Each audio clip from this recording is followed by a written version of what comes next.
Hey folks, Mausoleum Part 2. Okay, it's been a minute since I did Part 1, but to be fair, in between Part 1 and Part 2, I did do a Pennywise photo shoot tutorial. So that way I don't feel like I cheated anybody. But anyhow, in this part of the video, I'll share some pictures with you of some different photos that I took using the mausoleum in different ways. Some of the pictures I used the mausoleum just as some background texture. Some of them I used where you can actually see the mausoleum, and there's different ways that I use it in a photo. But in this video, I'm going to share with you how I put each brick on there, how I did the texturing with the sheetrock mud and, stippling the paint with a sponge, and also how I created the old vines and foliage looking stuff that's growing up the side into the windows. Let me show you that really quickly. We'll give the camera a chance to focus on this, but I'll show you how I did this using string and watered down glue. Really a cool little technique. Let's see. Let the camera focus. Maybe it's too close. There we go. Is it focused? Show you how I did stuff like that. And, this is something like this. I mean, yeah, it takes a minute to do.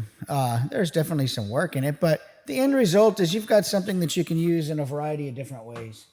And it's just made with styrofoam and sheetrock mud and some dollars or Walmart paints and things like that. So it's just about having a good time. And in this video, I hope you can pull something from the video and use in your own toy photography.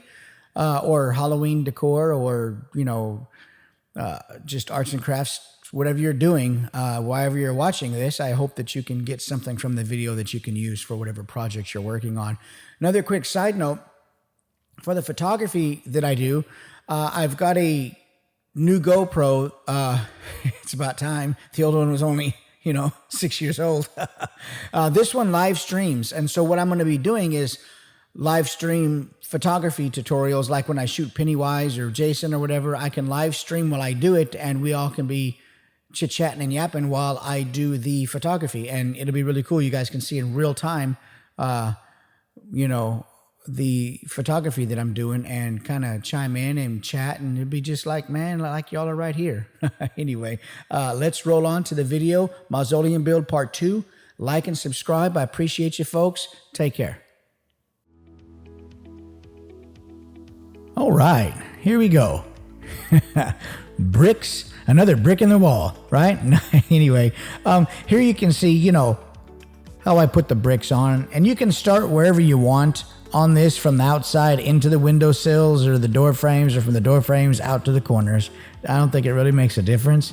But at any rate, one of the things about doing the bricks this way with the hot glue as opposed to putting them on with the PVA is the hot glue creates a plastic seal, sort of a rubbery seal between the brick and the black foam board, so that when we paint it and add the sheetrock mud, like we're going to do later, all that moisture doesn't go down into the black foam board and cause it to warp.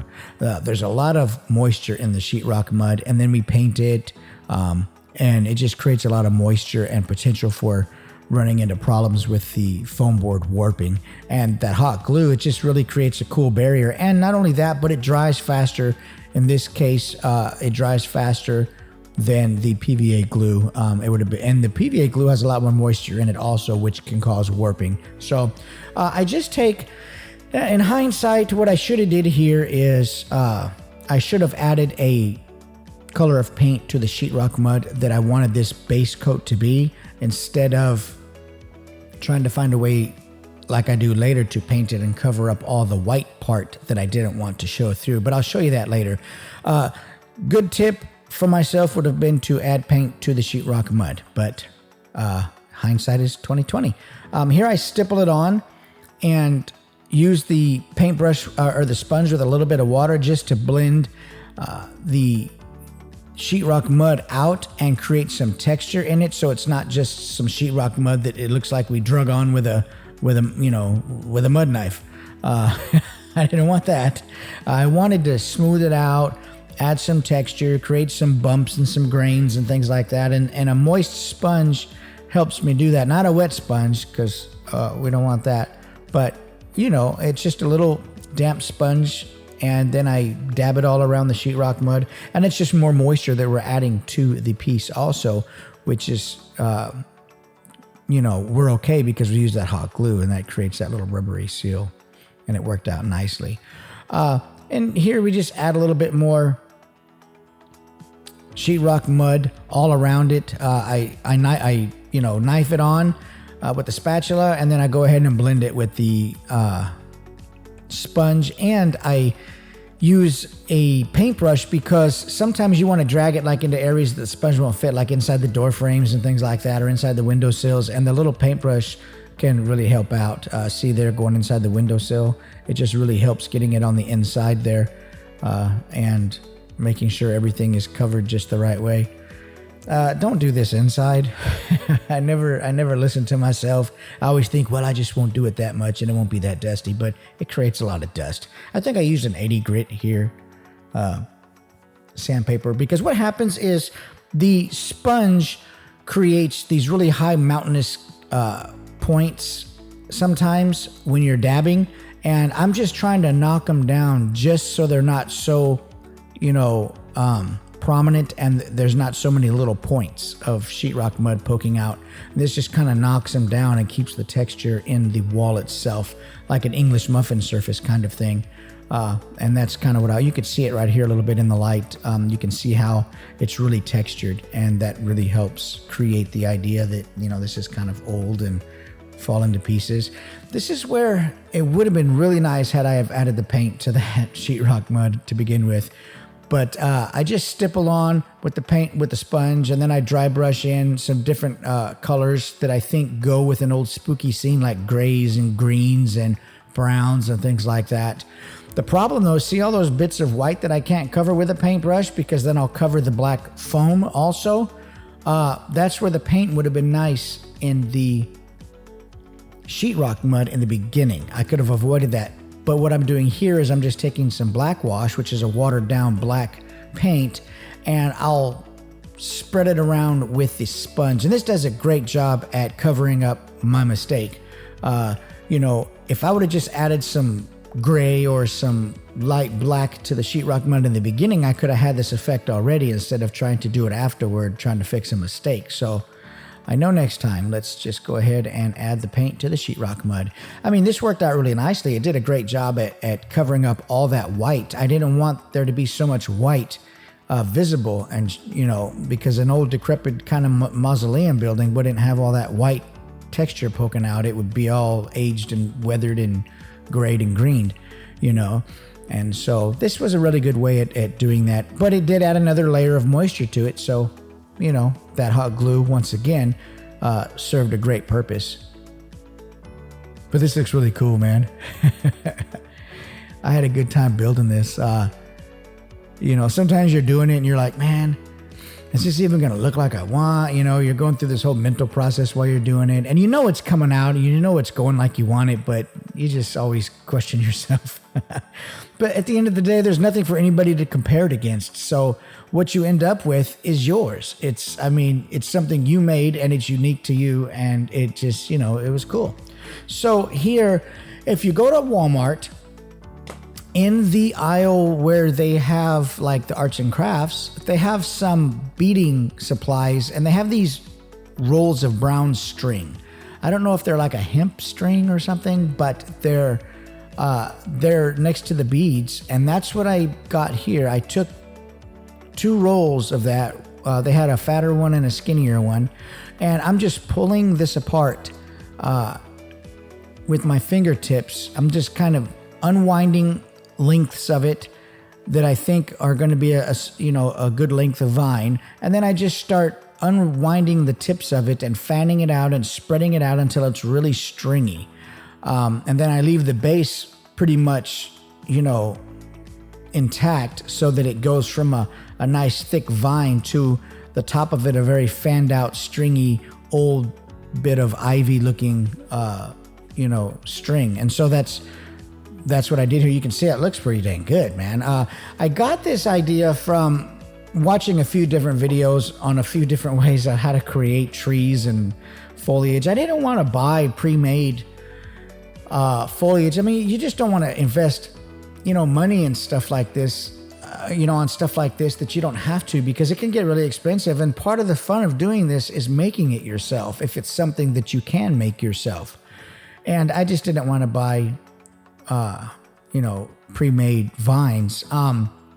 Another reason I didn't want to is because when I build something, I'm not going for the ultra super realistic look, because I'm going to create a diorama that's the end right there. I'm just going to display the ultra realistic looking diorama. That's not it. I'm going to photograph it, and generally the photograph is more focused on the action figure than the supporting pieces behind it, like this mausoleum. So I can get away with not making things super ultra realistic, which is great because I probably wouldn't do that good at it. But this, so there's a lot of latitude in here. This here is a green dust, a turf builder I just bought off Amazon. I think it was like $13.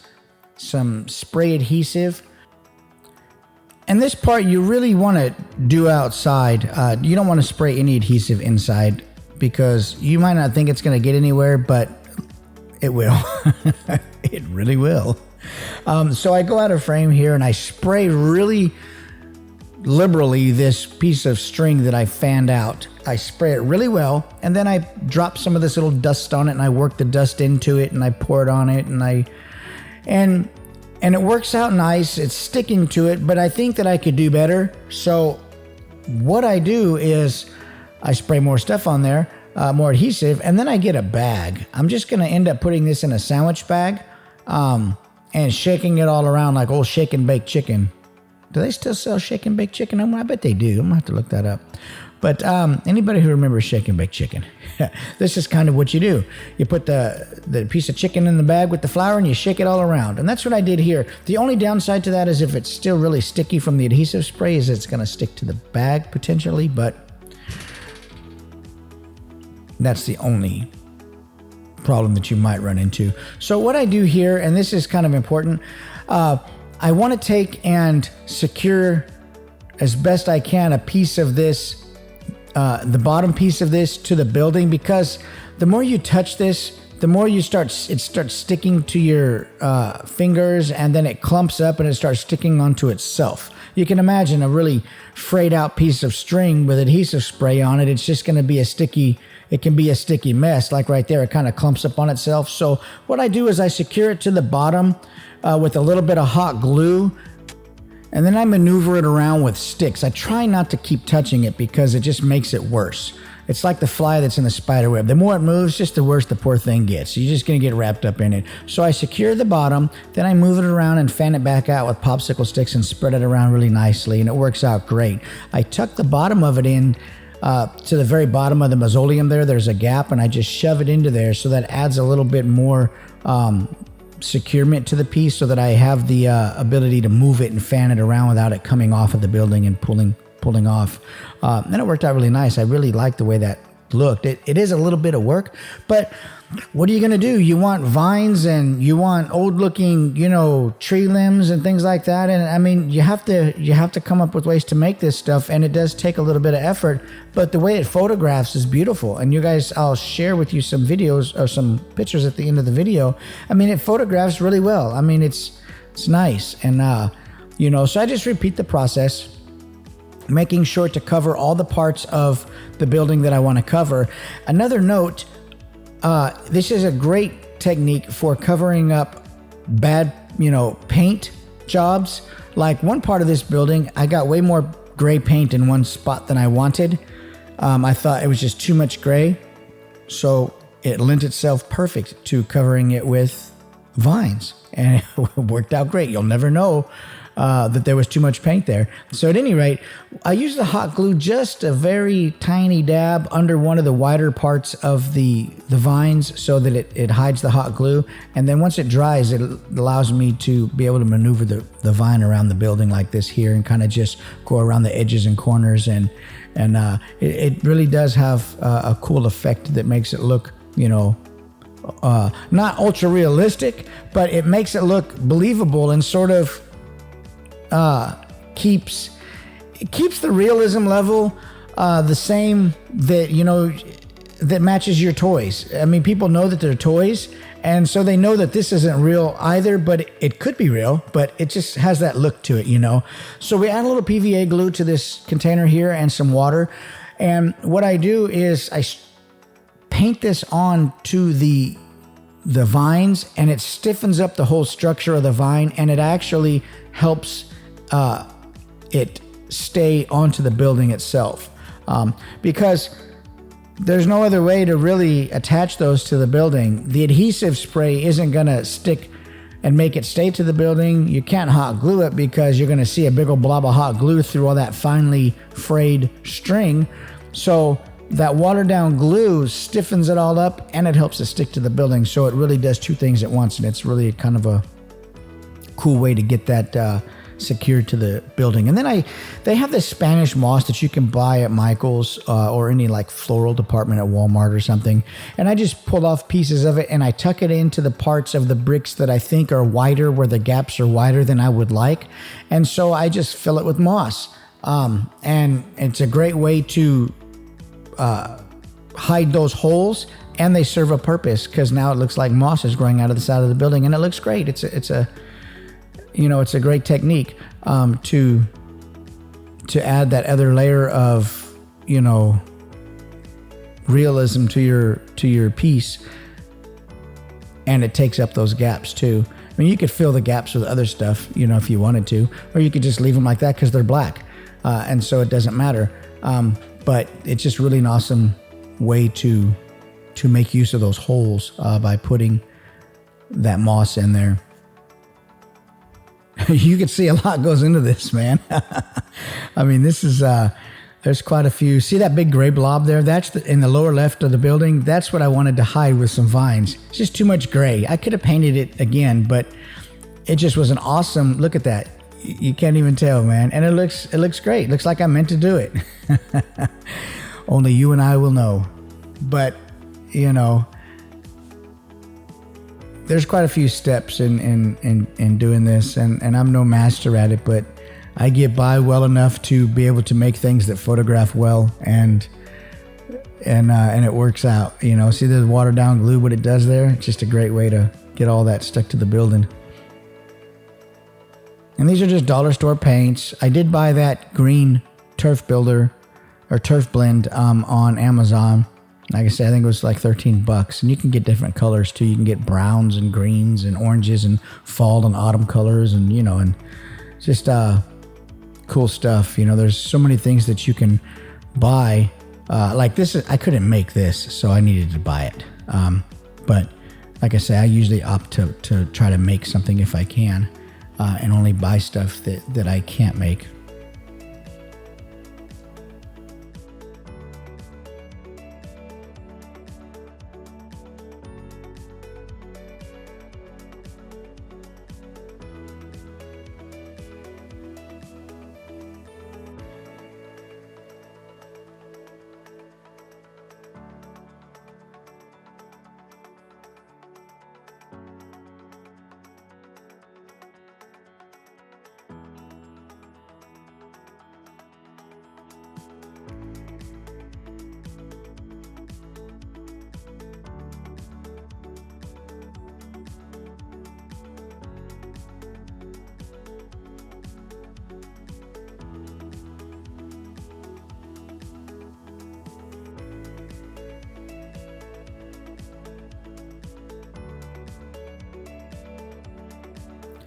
And don't waste that green turf blend. You just dump it right back in that bag and use it again. There's nothing wrong with it, and it'll just last a long time like that. I'm just kind of looking at everything here, making sure it's coming together. I've got all the major parts I think that I want, and if I need to add anything else, and I think I see something there. What I'm going to do is up in the upper right of the building, I'm going to add some more vines, but I'm just brushing a little bit more watered down glue on here to make sure that this stuff sticks to the building, because I do store them on a shelf and stuff rubs against them and things like that, other dial panels and stuff that I make, and I just want them to stay on there. So I just add a little bit more watery glue on there, and it's going to help ensure they stay. Oh, we're almost out of time. Look at that, me yapping all through this. I need to make sure I remind you folks to like and subscribe. I appreciate you watching. Follow me on Instagram, insightful_imagery, Facebook, TikTok, here on YouTube. And I'm going to have some still images come up here at the end of the video, and you'll be able to take a look at those. But most of my images, and my website, insightfulimagery.com, I have plenty of toy photography up on there with pages showing what type of stuff I use also. As far as, the arts and crafts part of it, things I might not link in the description of the video, glue sticks and things like that. But anyway, like and subscribe. I appreciate you watching. Stick around for the images at the end of the video, and stay tuned. I'll have other videos coming up on how to build stuff and how to photograph stuff, and just have fun with your toys and your imagination. Take care, folks. Thanks a lot. Here's those still images I promised. Thanks for watching, folks.